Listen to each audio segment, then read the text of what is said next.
Bonjour monsieur. Bonjour. Alors, donnez-nous un petit peu votre philosophie, votre vision sur cette problématique vaccinale. Alors moi je suis artiste plasticien et en même temps je travaille dans le spectacle vivant. Moi ce que je comprends pas là, c'est que le MEDEF a réussi à faire pression en même pas une semaine et à faire rouvrir les grands centres commerciaux de plus de 20 000 m². Ouais. Et qu'au niveau des théâtres, depuis le début de cette crise, on ferme les lieux culturels, même la bibliothèque maintenant il faut un pass sanitaire pour aller. Les théâtres ou les cinémas, on peut très bien mettre une chaise vide entre, voilà, on peut très bien maîtriser, on bouge pas. J'ai pris le train en métropole, j'ai la possibilité de partir en métropole pour travailler cet été. Sur les grandes lignes, il fallait le pass sanitaire. J'ai pris 3 TER, j'ai fait 650 km à travers la France. J'ai changé 3 fois de train. On était serrés comme ça, c'est le 14 août, on était serrés comme ça, comme si on était dans le métro. Ouais. Et même un contrôleur ne pouvait même pas passer. Et là, il n'y a pas de contrôle de passe sanitaire. Donc pour moi, il n'y a pas de logique.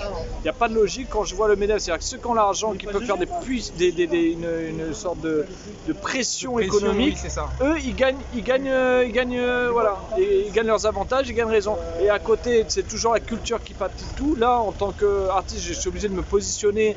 J'ai des contrats qui sont en train de s'annuler, j'ai décidé d'annuler parce que j'ai pas envie de jouer devant une salle de QR code ou de risquer d'être contrôlé par des flics comme si j'étais un voyou. Alors que je suis en train de faire un spectacle pour changer les idées des gens, pour amener autre chose que d'être dans la tête dans cette crise. Donc ça, je trouve pas ça normal. Je trouve que c'est à 3 vitesses et que voilà, ça m'insurge. Et le pass sanitaire, après que vous soyez vacciné, pas vacciné, chacun son choix. Tout à ça, il fait. n'y a pas de problème avec ça.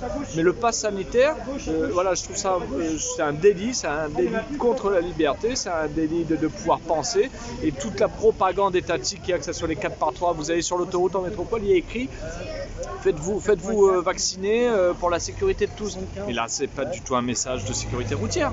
Tout à fait, Ça n'a exactement. rien à voir. Donc je veux dire, il y a un débordement total et on prend les gens, on leur demande d'être les porte-parole du gouvernement dans n'importe quel milieu. Mais paye des gens pour faire ça, paye des policiers pour venir contrôler.